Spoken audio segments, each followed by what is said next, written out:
Hello friends, ನೀವು ನೋಡ್ತಾ ಇದ್ದೀರಾ ಈಸಿ ಲೈಫ್ ವಿತ್ ಸೌಮ್ಯ ಕನ್ನಡ. ಇವತ್ತು ನಾನು ನಿಮಗೋಸ್ಕರ ತಂದಿದ್ದೀನಿ ತುಂಬಾ ರುಚಿಯಾಗಿ ತುಂಬಾ ಮೃದುವಾಗಿ ರವೆ ಉಂಡೆ ರೆಸಿಪಿ. ಇದನ್ನು ತುಂಬಾ ಸುಲಭವಾಗಿ ಮಾಡ್ಬೋದು ಹಾಗೂ ಇದನ್ನು ತುಂಬ ದಿನ ಇಡ್ಬೋದು. ಹಾಗಾದರೆ ಬನ್ನಿ ವಿಡಿಯೋ ಸ್ಟಾರ್ಟ್ ಮಾಡೋಣ.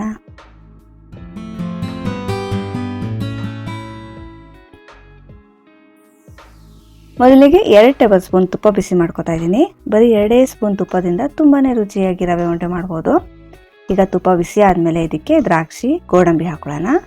ಒಣ ದ್ರಾಕ್ಷಿ ಗೋಡಂಬಿ ನಿಮ್ಗೆ ಎಷ್ಟು ಬೇಕು ಅಷ್ಟು ಕ್ವಾಂಟಿಟಿಲಿ ಹಾಕೊಳ್ಳಿ. ನಾನು 2 ಟೇಬಲ್ ಸ್ಪೂನ್ ತುಂಬ್ಕೊಂಡು ಹಾಕ್ಕೊಂಡಿದ್ದೆ. ಇವಾಗ ಚೆನ್ನಾಗಿ ಫ್ರೈ ಮಾಡ್ಕೋಬೇಕು.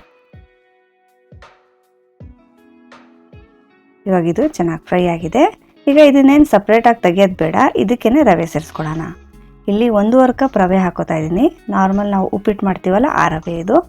ಇವಾಗ ರವೆನ ತುಂಬ ಚೆನ್ನಾಗಿ ಹುರ್ಕೋಬೇಕು. ರವೆನ ಸುಮ್ಮನೆ ಬರೀ ಬೆಚ್ಚಗೆ ಮಾಡ್ಕೊಂಡ್ರೆ ಸಾಲಲ್ಲ, ಚೆನ್ನಾಗಿ ಹುರ್ಕೋಬೇಕು. ಫ್ಲೇಮ್ನ ಲೋ ಮಾಡ್ಕೊಳ್ಳಿ ಮತ್ತು ಒಳ್ಳೆ ಕಲರ್ ಬರೋವರೆಗೂ ಮತ್ತು ಒಳ್ಳೆ ಘಮ ಬರೋವರೆಗೂ ಫ್ರೈ ಮಾಡ್ಕೊಳ್ಳಿ.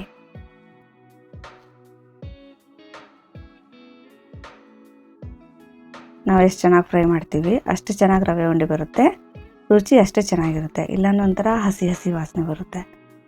ಇವಾಗ ನೋಡಿ ಇದು ಚೆನ್ನಾಗಿ ಫ್ರೈ ಆಗಿದೆ, ಲೈಟಾಗಿ ಕಲರ್ ಚೇಂಜ್ ಆಗಿದೆ. ಇವಾಗ ಇದಕ್ಕೆ ಒಣ ಕೊಬ್ಬರಿ ತುರಿ ಹಾಕೋತಾ ಇದ್ದೀನಿ. ಫ್ರೆಶ್ ಆಗಿರೋ ಕಾಯಿ ತುರಿ ಹಾಕೋಬಾರ್ದು, ಇಲ್ಲಾಂದರೆ ರವೆ ಉಂಡೆ ಬೇಗ ಕೆಟ್ಟೋಗುತ್ತೆ. ಅವತ್ತೇ ಮಾಡಿ ಅವತ್ತೇ ಖಾಲಿ ಮಾಡಬೇಕು ಅಂದರೆ ಕಾಯಿ ತುರಿ ಹಾಕೋಬೋದು. ಜಾಸ್ತಿ ದಿನ ಇಡಬೇಕು ಅಂದರೆ ಒಣ ಕೊಬ್ಬರಿ ತುರಿ ಹಾಕೊಳ್ಳಿ. ನಾನಿಲ್ಲಿ ಅರ್ಧ ಕಪ್ ಕೊಬ್ಬರಿ ತುರಿ ಹಾಕ್ಕೊಂಡಿದ್ದೀನಿ. ಬೇಕಾದ್ರೆ ಸ್ಕಿಪ್ ಕೂಡ ಮಾಡ್ಬೋದು. ಇದು ಹಾಕಿದ್ರೆ ಸ್ವಲ್ಪ ಟೆಕ್ಸ್ಚರ್ ಚೆನ್ನಾಗಿರುತ್ತೆ. ಬಾಯಿಗೆ ಕೊಬ್ಬರಿ ಎಲ್ಲ ಸಿಗುತ್ತಲ್ಲ, ಆವಾಗ ರುಚಿ ಜಾಸ್ತಿ ಚೆನ್ನಾಗಿರುತ್ತೆ. ಒಂದ್ಸಲ ಇದನ್ನು ಮಿಕ್ಸ್ ಮಾಡ್ಕೊಳ್ಳೋಣ. ಕೊಬ್ಬರಿನ ಏನು ಜಾಸ್ತಿ ಹುರಿಯೋದೇನು ಬೇಡ. ಒಂದ್ಸಲ ಮಿಕ್ಸ್ ಎಲ್ಲ ಆದಮೇಲೆ ಇದಕ್ಕೆ ಸಕ್ಕರೆ ಸೇರಿಸ್ಕೊತಾ ಇದ್ದೀನಿ. ಇಲ್ಲಿ ನಾನು 3/4 ಕಪ್ ಸಕ್ಕರೆ ಸೇರಿಸ್ಕೊತಾ ಇದ್ದೀನಿ. ರವೆ ಎಷ್ಟು ತಗೋತೀವೋ ಅದಕ್ಕೆ ಅರ್ಧ ಭಾಗದಷ್ಟು ಸಕ್ಕರೆ ಹಾಕೋಬೇಕು. ಸಕ್ಕರೆನ ಅಕಸ್ಮಾತ್ ಪುಡಿ ಮಾಡಿ ತಗೊಂಡ್ರೆ ನೀವು ರವೆ ಎಷ್ಟಿದೆಯೋ ಅಷ್ಟೇ ಹಾಕೋಬೇಕಾಗುತ್ತೆ. ನಾನು ಈ ಸಕ್ಕರೆನ ಪುಡಿ ಮಾಡಿಲ್ಲ, ಹಂಗೆ ಹಾಕಿರೋದ್ರಿಂದ ಬರೀ 3/4 ಕಪ್ ಹಾಕಿದ್ದೀನಿ. ಅಷ್ಟೇ ಸಾಕು, ಜಾಸ್ತಿ ಹಾಕಿದ್ರೆ ತುಂಬ ಸಿಹಿ ಆಗಿಬಿಡುತ್ತೆ. ಸಕ್ಕರೆ ಜೊತೆಗೇ 1/4 ಟೀ ಸ್ಪೂನ್ ಏಲಕ್ಕಿ ಪುಡಿ ಹಾಕೋತಾ ಇದ್ದೀನಿ. ಇವಾಗ ಸಕ್ಕರೆನ ಬಿಸಿ ಬಿಸಿಯಾಗಿರೋ ರವೆ ಜೊತೆ ಮಿಕ್ಸ್ ಮಾಡ್ಕೋಬೇಕು.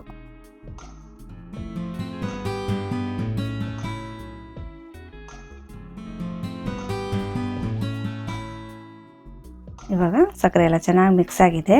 ಸಕ್ಕರೆ ಕೂಡ ರವೆ ಜೊತೆ ಬಿಸಿಯಾಗಿದೆ. ಈ ಟೈಮಲ್ಲಿ ಹಾಲು ಸೇರಿಸ್ಕೊಳ್ಳೋಣ. ನಾನಿಲ್ಲಿ ಅರ್ಧ ಕಪ್ ಹಾಲು ಸೇರಿಸ್ಕೊತಾ ಇದ್ದೀನಿ. ಹಾಲು ಬದಲು ನೀವು ಅರ್ಧ ಕಪ್ ಬಿಸಿನೀರು ಬೇಕಾದ್ರೂ ಸೇರಿಸ್ಕೋಬೋದು.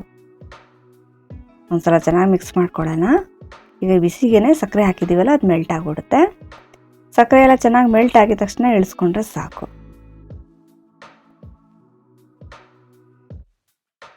ಇವಾಗ ನೋಡಿ ಸಕ್ಕರೆ ಎಲ್ಲ ಚೆನ್ನಾಗಿ ಮೆಲ್ಟ್ ಆಗಿದೆ. ಇವಾಗ ಈ ಟೆಕ್ಸ್ಚರ್ ಸಾಕು. ಇನ್ನೂ ಜಾಸ್ತಿ ನಾವು ಈ ಥರ ಮಿಕ್ಸ್ ಮಾಡ್ಕೊಳ್ತಾ ಹೋದರೆ ಗಟ್ಟಿಯಾಗಿ ಸ್ಟಾರ್ಟ್ ಆಗಿಬಿಡುತ್ತೆ. ಆಮೇಲೆ ಮತ್ತೆ ಅದು ಡ್ರೈ ಆಗಿ ಉದುರಾಗಿ ಆಗಕ್ಕೆ ಸ್ಟಾರ್ಟ್ ಆಗಿಬಿಡುತ್ತೆ. ಅದಕ್ಕೆ ಈ ಟೆಕ್ಸ್ಚರ್ ಆಗಿದ ತಕ್ಷಣ ಇಳಿಸ್ಕೊಬಿಡೋಣ. ನೋಡಿ ಇದರಲ್ಲಿ ಆರಾಮಾಗಿ ಉಂಡೆ ಕಟ್ಕೋಬೋದು. ಗ್ಯಾಸಿಂದ ಇಳಿಸಿದ ತಕ್ಷಣ ಬೇರೆ ಒಂದು ತಟ್ಟೆಗೆ ಹಾಕೋಬಿಡ್ಬೇಕು. ಇಲ್ಲಾಂದರೆ ಆ ಬಾಣಲಿ ಬಿಸಿಗೇನೆ ಇನ್ನೂ ಸ್ವಲ್ಪ ಇದು ಗಟ್ಟಿಯಾಗಿ ಅಲ್ಲೇ ಬರ್ಫಿ ಥರ ಸೆಟ್ ಆಗೋಕ್ಕೆ ಸ್ಟಾರ್ಟ್ ಆಗಿಬಿಡುತ್ತೆ. ಇವಾಗ ಕೈಗೆ ಒಂದು ಸ್ವಲ್ಪ ತುಪ್ಪ ಸೋರ್ಕೊಂಡು ಉಂಡೆ ಕಟ್ಬೋದು. ಎಷ್ಟು ಬೇಕು ಸೈಜ್ ನೋಡ್ಕೊಂಡು ಕಟ್ಕೊಳ್ಳಿ. ದೊಡ್ಡದಾಗೂ ಕಟ್ಬೋದು, ಚಿಕ್ಕದಾಗೂ ಕಟ್ಕೋಬೋದು. ನೋಡಿ ಎಷ್ಟು ಆರಾಮಾಗಿ ಇದರಲ್ಲಿ ಕಟ್ಬೋದು. ಅಕಸ್ಮಾತ್ ತುಂಬಾ ಉದುರಾಗಿದ್ದರೆ, ರವೆ ಉಂಡೆ ಕಟ್ಟೋಕ್ಕೆ ಆಗ್ತಿಲ್ಲ, ಮುರಿದೋಗ್ತಾ ಇದ್ದರೆ ಇನ್ನೊಂದು ಚೂರು ಬಿಸಿನೀರು ಅಥವಾ ಚೂರು ಹಾಲು ಸೇರಿಸ್ಕೊಂಡು ಕಟ್ಕೊಳ್ಳಿ.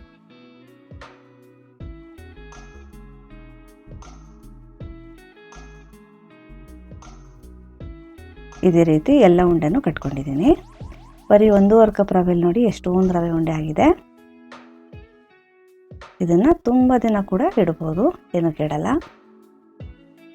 ಇವಾಗ ತುಂಬಾ ರುಚಿಯಾಗಿ ತುಂಬಾ ಸಾಫ್ಟಾಗಿ ರವೆ ಉಂಡೆ ರೆಡಿಯಾಗಿದೆ.